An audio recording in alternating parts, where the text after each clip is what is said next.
Olá, pessoal! Estamos de volta e agora nós vamos continuar aqui com o ciclo orçamentário.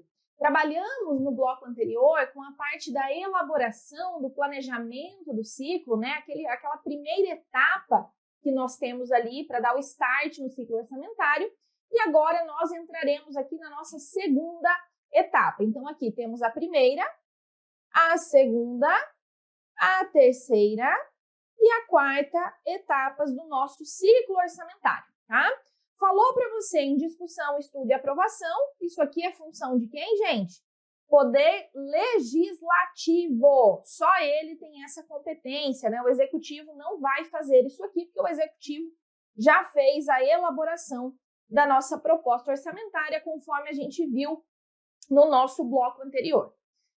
Pessoal, artigos aqui que são importantes que você tenha conhecimento para fins de elaboração, de discussão, estudo e aprovação da proposta.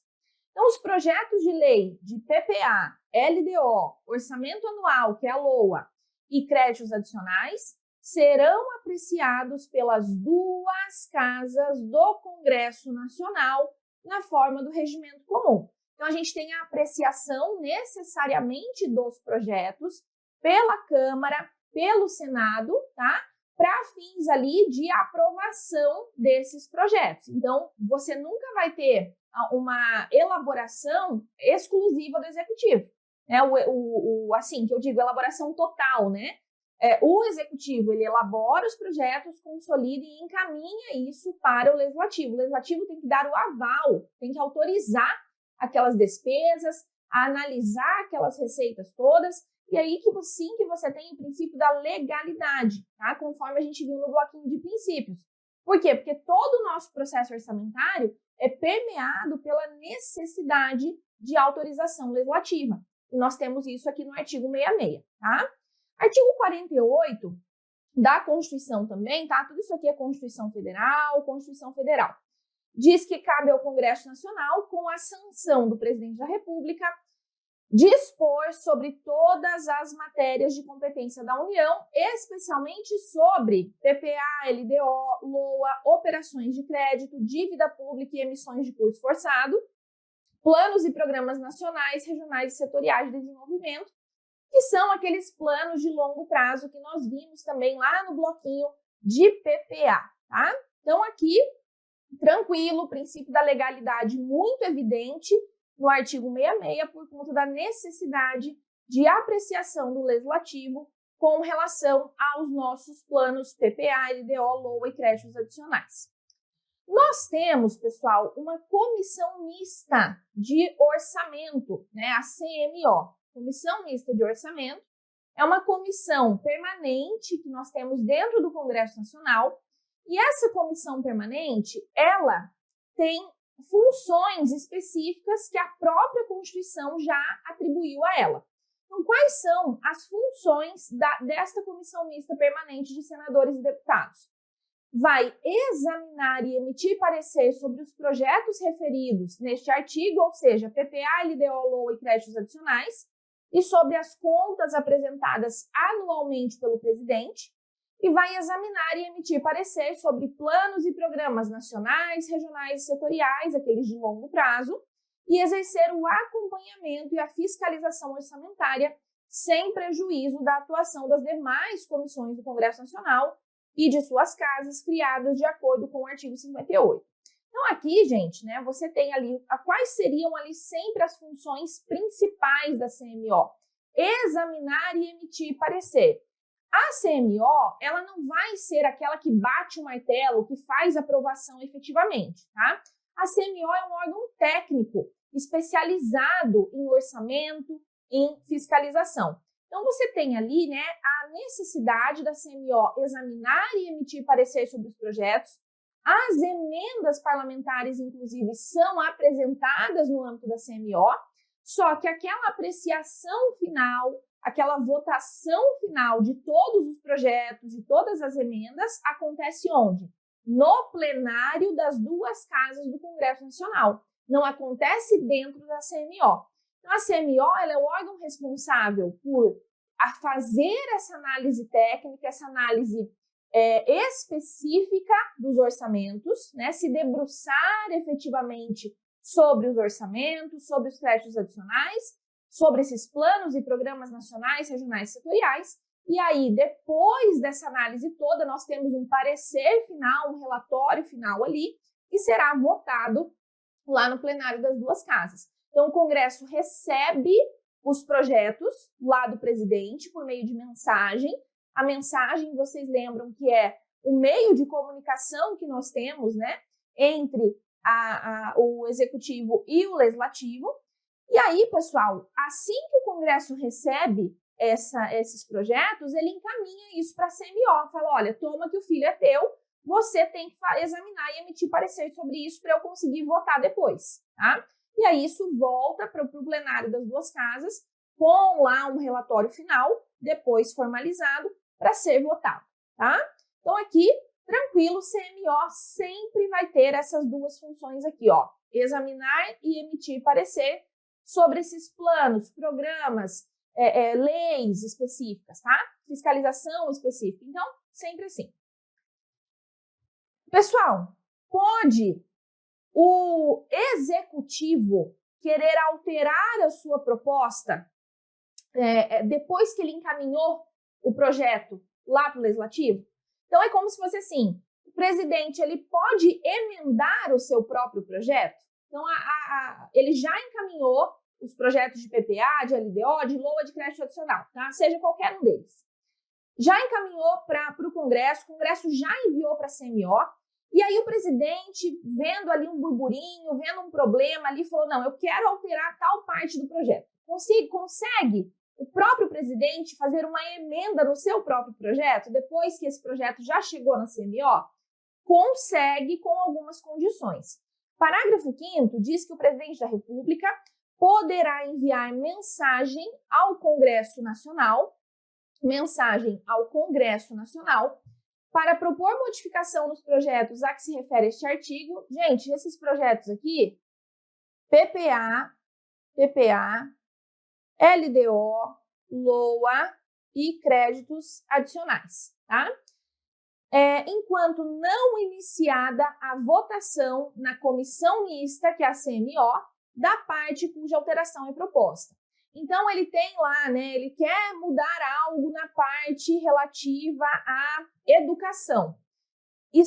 Começamos a votação apenas em saúde, não chegou nem perto ainda de votar o que ele quer alterar.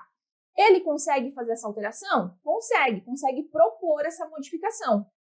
Por quê? Porque a parte cuja alteração é proposta, a parte que ele quer alterar, ainda não teve a votação iniciada na comissão mista. O problema é quando ele quer fazer uma alteração, mas a comissão mista já iniciou a votação daquela parte que ele quer alterar.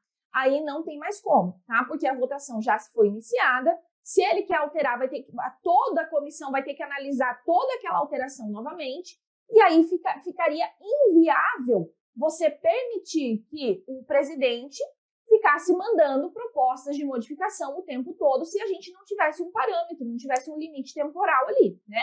Aí você vê, a comissão está estudando, está emendando, está aprovando, de repente vem uma proposta de modificação, tem que cair tudo aquilo por terra, analisar a nova e assim vai. Não tem condição, tá? Senão ele ficaria mudando tudo o tempo todo. Então aqui a gente tem um limite temporal, a gente tem esse parâmetro, tá? Para dizer assim, olha, você quer alterar? Você pode, mas isso só pode acontecer até o momento em que a comissão mista começa a votar. Enquanto não estiver iniciada a votação da parte que o presidente quer alterar, pode propor a modificação. Já começou a alterar, já começou a votar, não conseguimos mais propor a modificação, tá? Então, esse que é o contexto aqui desse dispositivo do parágrafo 5º. Artigo 166, parágrafo 2º, pessoal, ele trabalha com as nossas emendas parlamentares. Então, os projetos chegaram na comissão mista, né? Então, você tem lá PPA, LDO, LOA, créditos adicionais. Eles estão ali já na comissão mista, os parlamentares estão analisando aqueles projetos e começam a fazer as suas emendas. As emendas parlamentares, portanto, estão em qual contexto? Estão ali no contexto da comissão mista. Elas são apresentadas na comissão mista, no momento ali em que eu tenho essas discussões relativas ao orçamento, tá? Então, o artigo 66 diz que as emendas serão apresentadas na comissão mista, na CMO, que sobre elas emitirá parecer. Pessoal, lembra que CMO só emite parecer, ó. Só emite parecer. É uma função específica da nossa querida e amada CMO, tá? E aí, gente, quem que aprecia, quem que faz a votação final dessas emendas, a apreciação dessas emendas? Plenário das duas casas do Congresso Nacional, Câmara dos Deputados e Senado Federal, na forma lá do regimento comum, tá? As emendas ao projeto de lei do orçamento anual ou aos projetos que modifiquem somente podem ser aprovadas caso.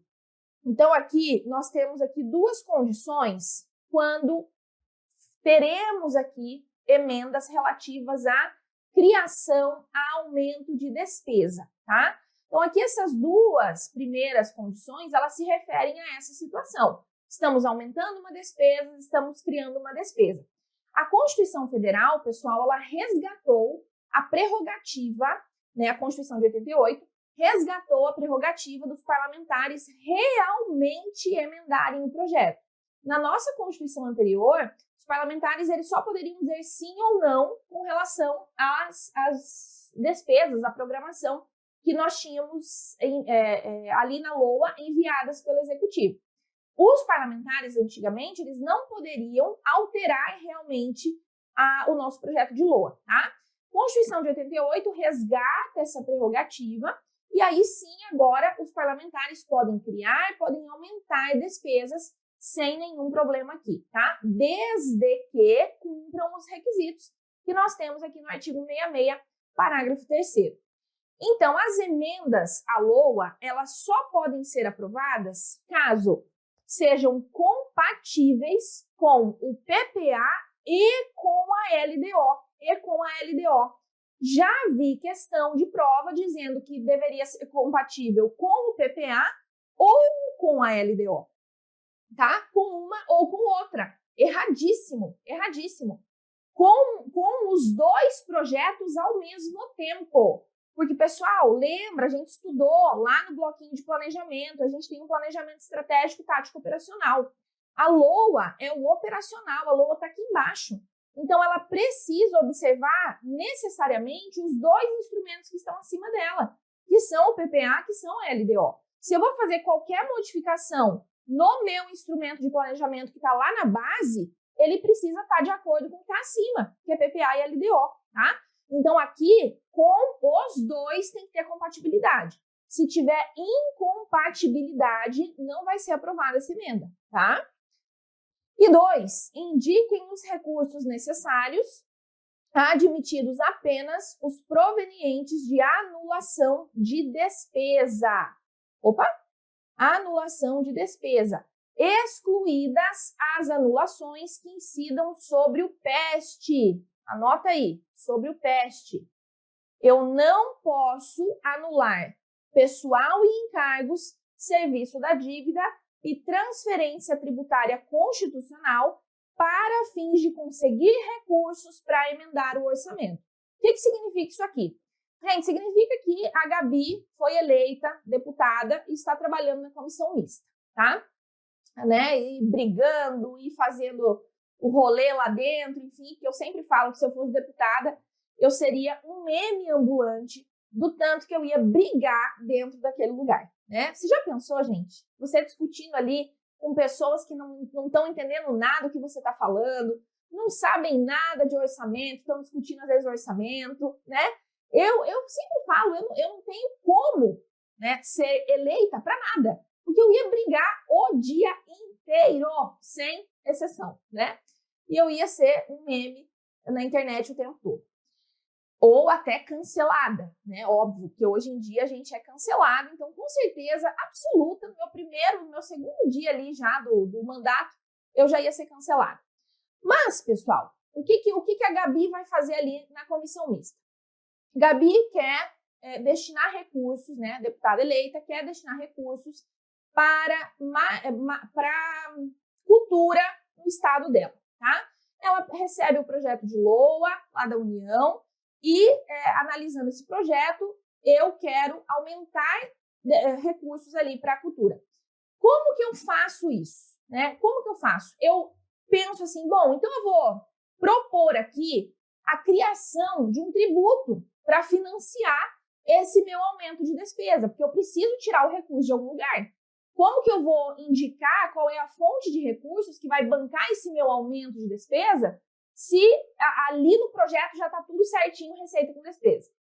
Então, qual que é a única fonte que a Constituição permite para fins de emenda?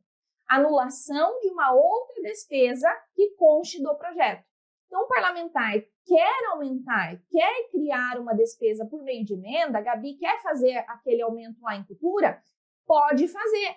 Só que a Gabi tem que anular outra despesa ali dentro do projeto para dizer assim, olha, eu estou anulando essa despesa aqui com investimentos, né? Estou anulando essa despesa aqui com investimentos no valor de tanto e vou pegar este recurso de investimentos que eu estou anulando para passar para a cultura, que é a minha emenda especificamente, tá? Então, o contexto da Constituição é este, tá? Lá nos regimentos internos, lá na prática, acontece um pouquinho diferente, a gente tem ali uma anulação, tem a anulação das despesas, mas daí é uma coisa feita mais ali,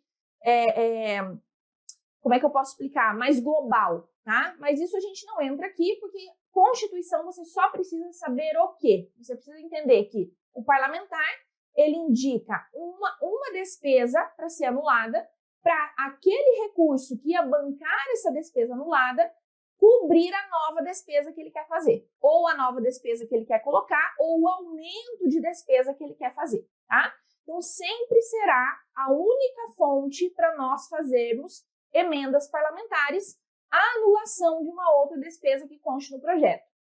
Posso aqui anular toda e qualquer despesa? Não. A própria Constituição faz a ressalva. Eu não posso anular pessoal em encargos, serviço da dívida e transferência tributária constitucional. Essas três espécies de despesa, elas jamais podem ser anuladas.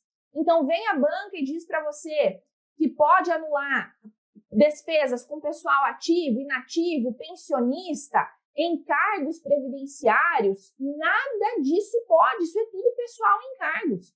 Que eu posso anular juros da dívida, amortização de dívida, tudo que se relaciona à dívida, gente, é serviço da dívida, não pode anular nada.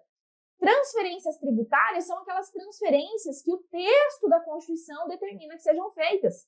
Então, nós temos ali, né, várias transferências que a União faz para estados e municípios, transferências que os estados fazem para municípios, decorrentes da Constituição Federal, a gente também não pode anular.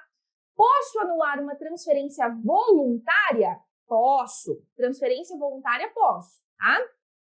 Posso anular investimentos, despesas de capital?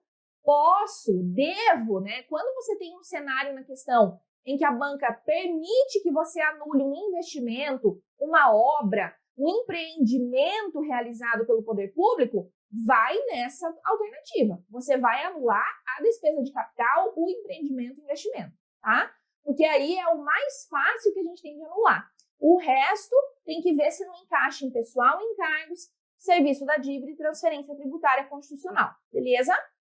Maravilha. As emendas, pessoal, elas não precisam necessariamente estar relacionadas com receitas, com despesas. Elas podem só estar relacionadas com a correção de erros ou omissões ou com os dispositivos do texto do projeto de lei. Então, aqui, percebeu-se ali na hora que se está estudando a lei orçamentária, que, na verdade, aconteceu um erro de cálculo numa despesa, um erro de cálculo numa receita. A gente arruma esse erro, tá? O texto está ambíguo, o texto está errado, colocar uma palavra que está escrita gramaticalmente errada, faz emenda de redação, não tem problema nenhum, tá? Então, não é obrigatório que a emenda seja sempre com relação à despesa. Se ela for com relação à despesa, isso aqui tem que ser cumprido. necessariamente, tá? Gabi, se não for com relação à despesa, então nós temos essas opções aqui, tá bom? E, pessoal, se eu for ter emendas lá no projeto de LDO, segue a mesma lógica das emendas na LOA. Temos que observar o que está em cima. Necessariamente, se eu vou emendar a LDO, isso tem que ser compatível com o plano plurianual. Então, aqui, sempre lembre da nossa pirâmide do planejamento estratégico. Nós trabalhamos com ela aqui também em orçamento, né? PPA, LDO e LOA. Então, aqui, sempre esse cenário. Se eu tenho uma emenda na LOA, essa emenda tem que observar ser compatível com os termos do PPA e da LDO. Se eu tenho uma emenda na LDO, então necessariamente tem que ser compatível com o PPA. É daqui, pessoal, é desse texto, desse parágrafo 4º, desse parágrafo 3º, inciso 1, que nós podemos retirar a hierarquia material das leis orçamentárias, tá? Hierarquia formal nós não temos. O que significa isso? As 3 leis orçamentárias, elas são aprovadas por maioria simples, são leis ordinárias. Então, não é que uma é emenda constitucional, a outra é lei complementar, a outra é lei ordinária, a outra é decreto. Não, todas elas são leis ordinárias, formalmente elas são iguais, tá? Só que em termos de conteúdo, nós temos uma hierarquia, nós temos uma submissão. E aí a gente consegue retirar essa hierarquia material de dentro do parágrafo 4º e do parágrafo 3º, inciso 1. Por quê? Porque necessariamente, se eu for alterar algo na LOA, isso jamais poderá ser incompatível com os instrumentos que estão acima dela. E se eu for alterar algo na LDO, jamais poderá ser incompatível com o PPA que está acima da LDO, tá? Então, você traz ali essa ideia de hierarquia do conteúdo dessas leis, beleza?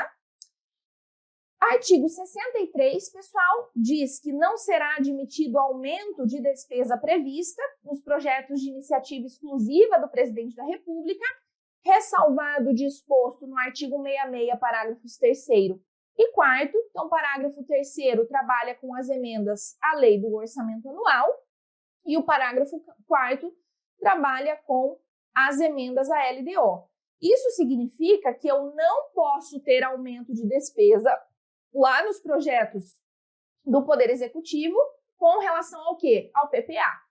Eu posso ter aumento de despesa tanto na LDO, se houver alguma menção à despesa na LDO, quanto na Lei Orçamentária Anual, porque a própria Constituição já me diz que isso pode acontecer, tá? Mas, como ele não faz ressalva com relação ao PPA, o entendimento seria que, então, nós não podemos ter aumento de despesa no plano plurianual, tá? E o artigo 12, parágrafo 1º da LRF, aqui até esqueci de colocar que é LRF, né? Aqui, ó, LRF, aqui é Constituição. Traz uma regrinha importantíssima. Eu sei que nós estamos aqui estudando a parte da Constituição Federal, mas aqui nós precisamos fazer a concatenação com esse dispositivo. Gente, a reestimativa de receita por parte do Legislativo só poderá acontecer se ficar comprovado erro ou omissão de ordem técnica ou legal. Erro ou omissão de ordem técnica ou legal. É uma regra que nós temos a Lei de Responsabilidade que diz respeito à possibilidade do Legislativo, no momento em que está fazendo o estudo, discussão lá dos nossos projetos de lei orçamentária, ele pode fazer uma reestimativa da receita. O que significa isso? Ele pode dizer assim, olha, essa estimativa que o Executivo me encaminhou está errada. Na verdade, a gente vai arrecadar no ano que vem 1 bilhão a mais, tá? Ou 20 milhões a mais. Aqui estou só chutando números aleatórios, tá? Pode o Legislativo receber o projeto e falar que essa estimativa está errada e aumentar a estimativa da receita? Pensa comigo, ele poderia fazer isso? Se ele pudesse fazer isso indistintivamente, se ele pudesse fazer isso de qualquer maneira, né, sem qualquer regra, o que aconteceria aqui? Lembra que nós temos essa regra aqui que para o parlamentar emendar o projeto, ele precisa necessariamente indicar uma despesa para ser anulada, para pegar o recurso que ia cobrir essa despesa e usar na emenda que ele quer fazer? É a única fonte que ele tem? O que ele podia pensar? Eu vou jogar a estimativa da receita para cima, vou dobrar a minha estimativa de receita, com essa jogada aqui para cima da estimativa, eu pego esse recurso que eu joguei para cima e faço as emendas, e aí eu não preciso anular nada no projeto, né? Isso é completamente irreal, porque no ano seguinte, se você não tem estudos técnicos, se você não comprova que isso realmente vai acontecer, se isso é só uma jogada do parlamento para conseguir mais recursos para emendar, no ano seguinte você não faz essas emendas. Por quê?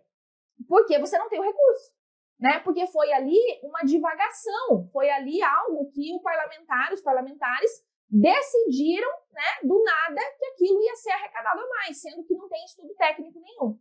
Então, se o parlamentar, se o legislativo quer fazer essa reestimativa de receita, ele pode fazer, desde que fique comprovado um erro ou uma omissão de ordem técnica ou legal nessa estimativa.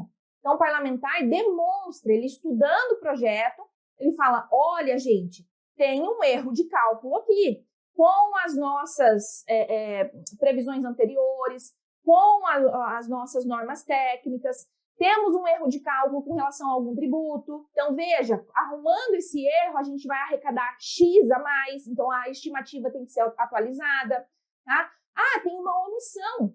Não colocaram o tributo tal que vai começar a ser arrecadado ano que vem, né? A taxa tal, a contribuição tal, que vai começar a ser arrecadada ano que vem. Então, esqueceram de colocar alguma receita. A gente vai lá e arruma isso na estimativa. Mas veja, são duas situações. Erro ou omissão de ordem técnica ou legal. Não é porque o parlamentar quer, por sua conta e risco, ao seu bel prazer, aumentar a estimativa e ponto final. Isso não pode acontecer, tá? Muito, muito, muito importante esse dispositivo aqui para efeitos de prova, beleza? Emendas de relator. Gente, só vamos passar nisso daqui para você ter o conhecimento, caso isso caia em alguma prova ainda, tá? Já é um assunto que ficou um pouquinho saturado, o STF já declarou a inconstitucionalidade disso aqui, mas pode ser que você precise disso em alguma prova, então só para você entender o que são as emendas de relator, né? A partir da LDO de 2020, pessoal, que foi promulgada em 2019, passou a existir um novo indicador de resultado primário, o RP9, e essa sigla RP significa indicador de resultado primário, tá? Então você tem ali o indicador RP9. O RP9 abrange despesas discricionárias decorrentes de programações incluídas ou acrescidas por emendas do relator geral do projeto de LOA. Então, aqui, esse RP9 é um indicador que só trabalha com as emendas do relator geral do projeto de LOA, que sempre será ali um parlamentar escolhido, né, dentro do Congresso para ser o relator geral. Nós temos um trâmite para isso, vai ter uma eleição ali dentro para quem será o relator geral. Não é sempre a mesma pessoa, tá? Mas você sempre vai ter um relator geral escolhido que vai fazer a relatoria geral do projeto de LOA, vai comandar ali toda a nossa discussão, estudo e aprovação. Qual é a origem do termo orçamento secreto? Gente, as emendas do relator não permitiam identificar o parlamentar que sugeriu as emendas ao relator geral do projeto. Da mesma forma, não permitiam visualizar o valor consignado individualmente. Aqui, né, nós temos isso lá no nosso PDF, contudo, eu faço uma pequena ressalva aqui, com relação às nossas informações sobre as emendas de relator. Quando você entra no site da Câmara, salvo engano, se você abre as emendas de relator, você vê valor específico da emenda individualizado, você vê o CPF ou o CNPJ do beneficiário da emenda, você vê quando o parlamentar permite, quem foi o parlamentar que indicou, tá? para qual objetivo aquela emenda foi realizada, então a gente consegue ter acesso a isso, tá? Tanto que nós temos doutrinadores que dizem que, na verdade, o termo orçamento secreto estaria errado e o correto seria o orçamento do relator e não orçamento secreto, porque a gente consegue identificar e fazer um controle dos recursos sim, tá? O problema maior era que a gente não conseguia, como regra, identificar quem foi o parlamentar que sugeriu aquela emenda ao relator. E aí, qual que é o problema aqui? O problema é que o poder de decisão para o envio dos recursos, né, para quem que vai ter a emenda ali, é por acordos informais internos. E aí você não tinha uma transparência neste cenário, beleza? Mas com relação à individualização de valores, com relação a beneficiário daquelas emendas, né, se é pessoa física, se é pessoa jurídica, para que está sendo utilizado, você consegue acessar essas informações, sim, por meio dos nossos sites oficiais. Tá? Até eu já acessei várias vezes, já dei uma olhada boa e realmente, assim, quando a gente olha para a ideia do orçamento secreto, o problema mesmo dele seria a ideia de que nós não sabemos, nós não temos o conhecimento como regra dos parlamentares que fizeram as indicações, porque o parlamentar que fez a indicação, ele a gente só fica sabendo quem foi se ele permitir que isso apareça, entendeu? Então, se ele não permitir, o nome do parlamentar individual lá que indicou a emenda para o relator geral, a gente não consegue saber quem foi. E isso é absurdo em termos de transparência orçamentária, porque a gente quer saber exatamente quem fez tal emenda. Por que o nome da pessoa tem que ficar escondido? Tá? É porque é amigo, é parente? O que está acontecendo aqui? Né? Então, a gente tem que ter, sim, a transparência de tudo isso. Beleza? Então, aqui, só uma ressalva minha, uma opinião minha, que a ideia do orçamento secreto está muito mais ligado a essa ideia de acordos informais internos entre o parlamentar e o relator geral, e essa informação que a gente não consegue acessar como regra, tá? Por maioria de votos, pessoal, o plenário do STF julgou inconstitucional o nosso orçamento secreto em 19 de dezembro de 2022. O STF entendeu que as emendas RP9 violam os princípios da transparência, da impessoalidade, da moralidade e da publicidade, por serem anônimas, sem identificação do proponente e clareza sobre o destinatário. Quando começaram a julgar essa ADPF, né? Não é ADI, essa ADPF, quando começaram a julgar, aí a Câmara lá, o Senado, começou a correr atrás disso. E aí começaram a publicar o destinatário, o valor, CNPJ, CPF de todo mundo que estava recebendo, tá? Então, aqui, por isso que a gente tem essa alteração de entendimento. Porque antes mesmo da declaração de inconstitucionalidade, você já conseguia acessar essas informações sobre o destinatário, tá? O problema é a questão ali de quem indicou, né, por elas serem anônimas, beleza? Então, aí nós temos um entendimento geral sobre o que é o orçamento secreto. Passando para frente, nós temos também regrinhas de emendas parlamentares lá na Lei 4.320. A Lei 4.320 de 64, gente, ela é uma lei extremamente antiga, é uma lei anterior à Constituição Federal, né?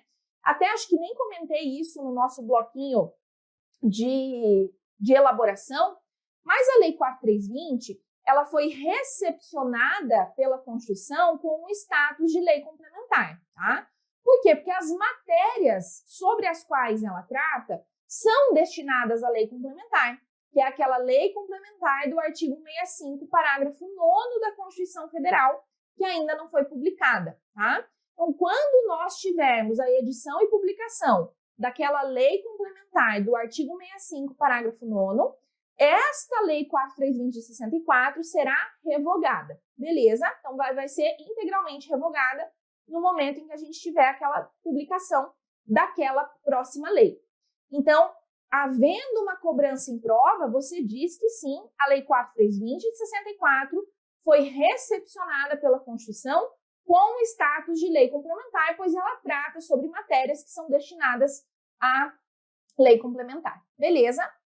Bom, essa Lei 4320, ela diz para nós no artigo 33 que não se admitirão emendas ao projeto de LOA que visem a alterar a dotação solicitada para despesa de custeio, salvo quando provada a inexatidão da proposta, conceder dotação para o início de uma obra cujo projeto não esteja aprovado pelos órgãos competentes.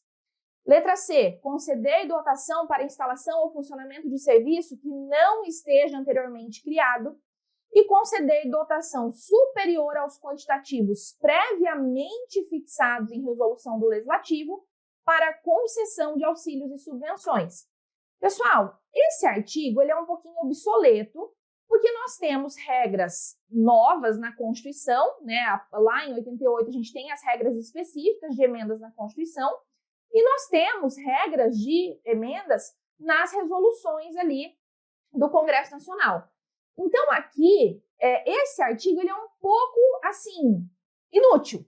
Só que as bancas adoram cobrar isso aqui. Adoram até hoje. 2024, né, pelo menos 2023, estavam cobrando. 2024, com certeza, vão cobrar em algum momento. Né? Tem muitas bancas que adoram e aí você tem que saber. Aqui, tem que levar para a prova. Se eu tenho dotação de custeio, manutenção e custeio, não posso fazer alteração disso, salvo se tiver inexatidão na proposta. Então, tem algum erro, alguma incongruência, alguma inexatidão nessa proposta ali da despesa de custeio, aí a gente consegue fazer emenda, tá? O que eu não posso fazer emenda? Né? Absolutamente não posso.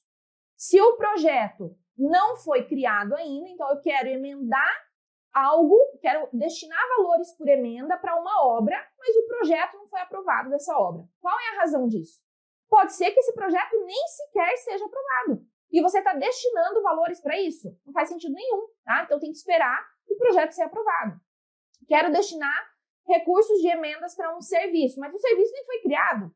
Vai para onde esse dinheiro? Vai para o bolso de quem? Né? Mesmo com o mesmo raciocínio na letra B.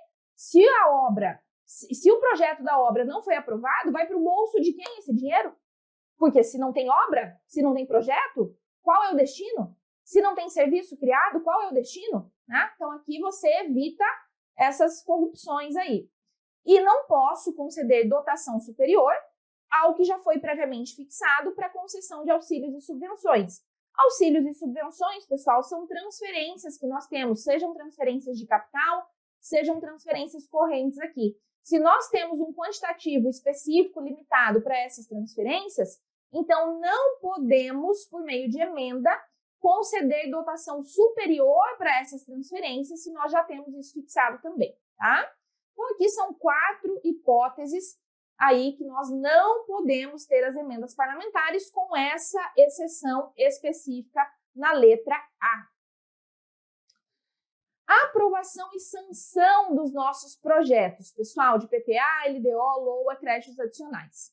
Então, você já tem que saber que nós aplicamos aos projetos mencionados, no que não contrariar o disposto nesta seção, as demais normas do processo legislativo. Então, não havendo conflito, as demais normas do processo legislativo ordinário são utilizadas aqui no nosso processo orçamentário, no nosso ciclo orçamentário, tá? Em cada uma das casas do Poder Legislativo, a aprovação das leis orçamentárias e da lei de crédito adicional é feita por maioria simples, tá? Maioria simples. Isso significa que são leis ordinárias. Leis ordinárias, tá, gente? Então, tomem esse cuidado. Nenhuma das leis é lei complementar. A lei complementar que nós temos é a Lei de Responsabilidade Fiscal, a lei que vai ainda ser publicada do artigo 65, parágrafo 9º, que dispõe sobre exercício financeiro, prazos, vigência, forma de elaboração dos nossos projetos, constituição e funcionamento de fundos, etc, etc. Isso também é lei complementar. E a 4.320, que foi recepcionada com status de lei complementar pela Constituição. Mas os nossos PPA, LDO, LOA e créditos adicionais, todos são leis ordinárias aprovadas por maioria simples, tá? Gabi, e se não houver aprovação dos projetos dentro do prazo específico? Porque vocês lembram que nós temos os prazos de envio e de devolução dos projetos de PPA, LDO e LOA, né? Então, você tem lá os prazos definidos no nosso ADCT da Constituição Federal, conforme a gente já viu no bloquinho anterior. Se eu não tiver, pessoal, se eu não tiver a aprovação dentro do prazo previsto, nós só temos uma regra para a Lei de Diretrizes Orçamentárias. Isso aqui não se aplica para PPA nem para LDO. A sessão legislativa não será interrompida sem a aprovação do projeto de LDO. Se a banca trabalhar com você, que se o PPA, se a LOA não for aprovada dentro do prazo, a sessão não será interrompida, erradíssimo, erradíssimo. Por quê? Porque isso só se aplica à Lei de Diretrizes Orçamentárias. Nós não temos essa previsão para PPA, para LOA, tá? Ah, Gabi, não foi aprovado o PPA, não foi aprovada a LOA, aí você não aplica esse dispositivo aqui. Beleza? Maravilha. A possibilidade, pessoal, de rejeição do projeto de LOA, o legislativo ele pode rejeitar, então ele está lá estudando, discutindo, ele pode fazer a rejeição? Pode, porque isso está previsto no parágrafo 8º do artigo 65. Os recursos que, em decorrência de veto, emenda ou rejeição do projeto de LOA ficarem sem despesas correspondentes, poderão ser utilizados, conforme o caso, mediante créditos especiais ou suplementares, com prévia e específica autorização legislativa. Aqui, né, pessoal, a gente sempre trabalha com esse dispositivo com muito foco no veto e na emenda, porque aqui é uma fonte para abrir crédito adicional. Então, houve um veto a uma despesa, houve uma emenda ali que anulou determinada despesa e tem um recurso sobrando, né? Você tem ali que esses recursos podem ser utilizados para abrir créditos adicionais, sejam especiais, sejam suplementares. Rejeição é uma coisa que é, bem dizer assim, impossível de acontecer, né? Mas em tese, se eu tenho a rejeição do projeto, como que o executivo ia governar, né? Porque vocês devem pensar isso. Poxa, mas se rejeitou o projeto, então eu não tenho projeto. Como que o executivo começa a governar? Ele governa integralmente por créditos adicionais, né? Seria esse o cenário da teoria, tá? Esse é o cenário da teoria e caso isso aconteça em algum momento, vai ter que acontecer dessa forma, porque é a solução que a Constituição dá. Em caso de rejeição do projeto de LOA, o Poder Executivo começa a governar e vai abrindo crédito adicional, crédito adicional, crédito adicional, um atrás do outro, né? Você não tem ali o que fazer, porque nós não temos uma LOA aprovada. E aí, obviamente, a gente não teria como abrir créditos suplementares, porque eu não tenho dotações na LOA, eu abriria ali créditos especiais, porque eu não tenho dotação, né? Então, em tese, você seguiria este raciocínio, mas eu só estou falando aqui para termos de curiosidade. A ideia é que você leve esse textinho para a tua prova e saiba que, havendo recursos decorrentes de veto, emenda ou rejeição do projeto, você pode utilizar esses recursos para abrir créditos suplementares e especiais, desde que tenha autorização, tá? Sanção, pessoal, sanção do projeto é quando nós temos a concordância, a aquiescência do chefe do Poder Executivo ao projeto de lei aprovado no Legislativo. Já o veto corresponde ali à discordância do Executivo com o projeto aprovado no Legislativo. Aqui nós seguimos as regrinhas de veto que nós temos lá no 66, que vocês estudam em processo legislativo, que vocês estudam em direito constitucional. Então, aqui, regrinhas tranquilas, né? A casa na qual tenha sido concluída a votação enviará o projeto de lei ao presidente da República, que, aquiescendo, sancionará. Parágrafo 1º. Se o presidente da República considerar o projeto no todo ou em parte, inconstitucional ou contrário ao interesse público, vetá-lo-á total ou parcialmente no prazo de 15 dias úteis, contados da data do recebimento, e comunicará dentro de 48 horas ao presidente do Senado Federal os motivos do veto. O veto parcial somente abrangerá texto integral de artigo, de parágrafo, de inciso ou de alínea. Então, aqui você não precisa ter um veto da lei inteira. Você pode ter veto de algum dispositivo especificamente, mas você sempre vai ter o veto parcial no que se refere ao texto integral, tá? Então, texto integral de artigo, de parágrafo, de inciso ou de alínea. Decorrido o prazo de 15 dias, pessoal, o silêncio do presidente da República importa a sanção. Então, se ele recebeu os projetos lá para sancionar, não falou nada em 15 dias, significa que ele concordou, ponto final, vai sancionar, tá? O veto será apreciado em sessão conjunta dentro de 30 dias a contar do seu recebimento, só podendo ser rejeitado pelo voto da maioria absoluta dos deputados e senadores. Então, para derrubar o veto do presidente, pessoal, sessão conjunta e maioria absoluta de deputados e senadores para fazer a derrubada do veto. Se o veto não for mantido, ou seja, se o veto for realmente derrubado, será o projeto enviado para promulgação ao presidente da República. Ou seja, o Legislativo derrubou o veto, quem prevalece? A vontade do Legislativo, que são os representantes do povo, tá? Volta o projeto para o Executivo tem que sancionar e ponto final, né? Promulgar e sancionar e ponto final. Não tem mais aqui discussão, não vai vetar novamente para discutir veto de novo, beleza? Então, prevalece o Legislativo. Esgotado sem deliberação o prazo estabelecido no parágrafo 4º, que é esse aqui, ó. Então, nós temos ali que o Legislativo ele tem 30 dias a contar do recebimento do veto para deliberar sobre esse veto. Esgotado sem deliberação esse prazo aqui de 30 dias, o veto será colocado na ordem do dia da sessão imediata, sobrestadas as demais proposições até a sua votação final.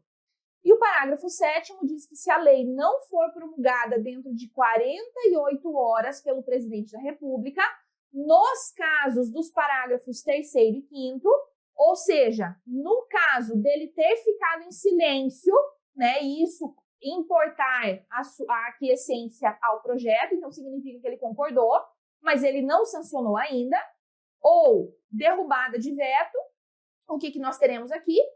O presidente do Senado vai fazer a promulgação dessas leis e, se este não o fizer em igual prazo, caberá ao vice-presidente do Senado fazê-lo. Então, nós temos ali 48 horas para promulgar os projetos, no caso de silêncio por 15 dias, né? Então, ficou em silêncio por 15 dias, temos 48 horas do presidente para promulgar, ou derrubou-se o veto, o projeto foi enviado para o Executivo recebeu, tem 48 horas para promulgar. Não promulgou em 48 horas, presidente do Senado tem que promulgar em 48 horas, tá? Presidente do Senado não fez isso, vice-presidente vai fazer, beleza? Então, você tem essa ordem específica aqui para a promulgação dessa lei acontecer, beleza? Maravilha. Gente, e se o projeto de LOA, ele for aprovado, mas ele não for devolvido ali para sanção, tá? Então, você tem aqui, até pode ser que ele nem foi aprovado ainda, né? A ideia é, se ele não foi devolvido para sanção, tendo sido aprovado, não tendo sido aprovado, enfim, ou por algum motivo, o Legislativo não remeteu esse projeto para o Executivo fazer ali a sua promulgação, a sua sanção. As LDOs de todos os anos estabelecem regras de execução provisória para a realização de despesas essenciais até que ele seja devolvido ao Executivo. Então, não havendo a devolução do PELOA para a promulgação, nós entramos na LDO, que foi elaborada antes, que orienta a elaboração da LOA, lembra disso, né? E ela faz o quê? Ela diz para nós, olha, essa despesa pode executar já direto. E essas aqui pode executar na fração de 1/12. Então, você tem ali que parte da programação, não é toda a programação, tá? Parte da programação pode ser executada até o limite de 1/12 do total de cada ação prevista, multiplicado pelo número de meses decorridos até a sanção da lei. Só para nós visualizarmos, pessoal, aqui você não precisa decorar nada disso. Isso aqui é só para você entender como que funciona. Quando você abre as LDOs de todos os anos, a gente sempre vai ter lá um título da execução provisória da lei de orçamento. Na LDO 24, que é a nossa LDO atual, nós temos também lá no artigo 72 essas regrinhas. Então, vamos ver aqui como que funciona. Na hipótese de a lei orçamentária de 2024 não ser publicada até o dia 31 de dezembro de 2023, a programação constante do projeto de LOA 24 poderá ser executada para o atendimento de despesas com obrigações constitucionais ou legais da União, ações de prevenção a desastres ou resposta a eventos críticos em situação de emergência ou estado de calamidade pública, classificados na subfunção Defesa Civil, tá? Concessão de financiamento ao estudante e integralização de cotas dos fundos garantidores do FIES, dotações destinadas à aplicação mínima em ações e serviços públicos de saúde, e continuamos com essa lista, até que nós chegamos no inciso 9, que diz: outras despesas correntes, deixa eu só pegar meu mouse aqui, eu quero minha canetinha, deixa eu ver se eu consigo pegar, peguei. Outras despesas correntes de caráter inadiável, não autorizadas nos incisos 1 a 8, até o limite de 1/12 do valor previsto para cada órgão lá no projeto de LOA 2024, multiplicado pelo número de meses total ou parcialmente decorridos até a data de publicação da respectiva lei. O que você precisa entender aqui é que essa situação de 1/12, ela só se aplica no inciso 9, nas outras despesas correntes de caráter inadiável. Esse 1/12 não se aplica em todos os outros dispositivos.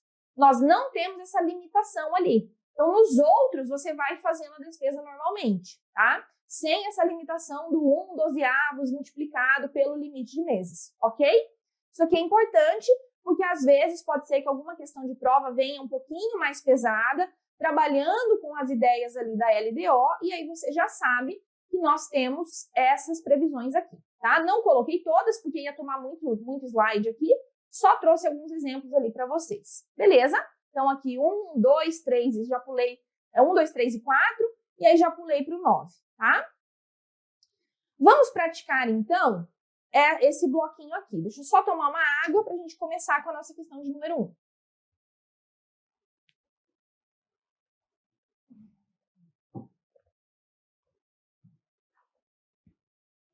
No mês de novembro de um dado exercício, ao elaborar um parecer quanto a uma emenda parlamentar apresentada ao projeto de LOA, um analista de orçamento recomendou a rejeição da emenda por falta de conformidade com os requisitos constitucionais. Um item que justifica o parecer do analista é que a emenda, letra A, se relacionava com a correção de erros? Não, porque isso aqui pode acontecer, né, gente? Então, aqui não tem problema nenhum você ter emenda de correção de erros. Letra B, se destinava a despesa de baixa relevância social? Temos algum dispositivo na Constituição que obrigue que a emenda seja relacionada a alta relevância social? Não. Você pode ter emendas ali de acordo com o que o parlamentar acha importante para a sua base, tá? Mesmo que no contexto de relevância social, naquele momento, não seja tão relevante assim. Então, aqui, errada, porque você pode ter de baixa relevância. C, indicava como fonte de recursos a contratação de operação de crédito? Exatamente. Qual é a única fonte de recurso, pessoal, para as emendas parlamentares? A anulação de despesa. A minha única possibilidade. Então, eu não posso indicar como fonte operação de crédito, que seria empréstimo e financiamento, tá? Letra D, indicava como fonte de recursos a anulação de investimentos em infraestrutura. Perfeito isso aqui. Perfeito. Isso aqui jamais seria um problema, né? Letra E, era destinada a um ente federativo diverso do domicílio eleitoral do parlamentar. Não temos essa regra do domicílio do parlamentar, tá? Então, você tem ali o parlamentar fazendo uma emenda, pode ser que não seja para o domicílio eleitoral dele, mas não tem problema, porque essa regra não está prevista na Constituição, tá bom? Então, aqui, todas as outras ali, A, B, D e E, podem acontecer naturalmente. A letra C é a única que não pode, porque a nossa única fonte é a anulação de despesa, salvo o PEST. Eu não anulo o PEST.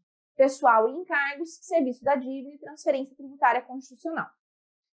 2. Uma deputada federal resolveu apresentar uma emenda ao projeto de lei do orçamento anual da União. Sobre essa emenda, é correto afirmar que ela deve ser apresentada na Comissão Mista Permanente, que é a CMO, do Congresso Nacional, necessitando ser compatível com a Lei de Diretrizes Orçamentárias, mas não com o PPA?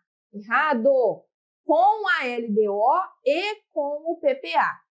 Letra B, deve ser apresentada no plenário da Câmara dos Deputados, gente? Não, deve ser apresentada na CMO. E deve indicar os recursos necessários, admitidos aqueles que não são provenientes de anulação de despesa, admitidos apenas os provenientes de anulação de despesa, tá? Então, aqui, apenas anulação de despesa. Salvo o PEST. Salvo o PEST. Letra C, deve ser apresentada na CMO do Congresso Nacional e somente pode ser aprovada se indicar os recursos necessários, admitidos apenas aqueles provenientes da anulação de despesa? Exatamente. Gabarito, letra C.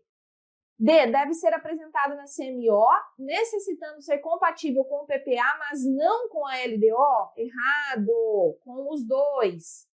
Letra E, deve ser apresentada no plenário do Senado? Não, na CMO, na CMO.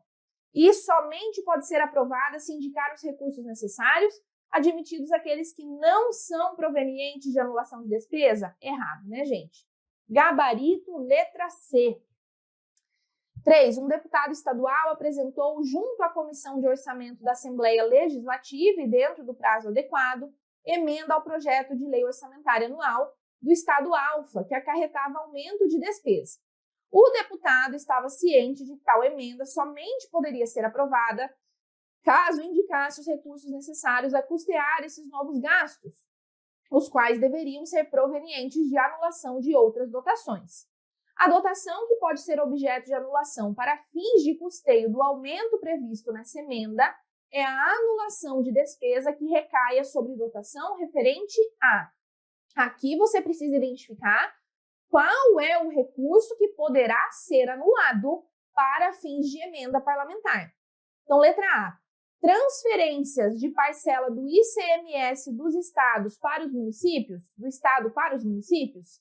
Gente, isso aqui é transferência tributária constitucional.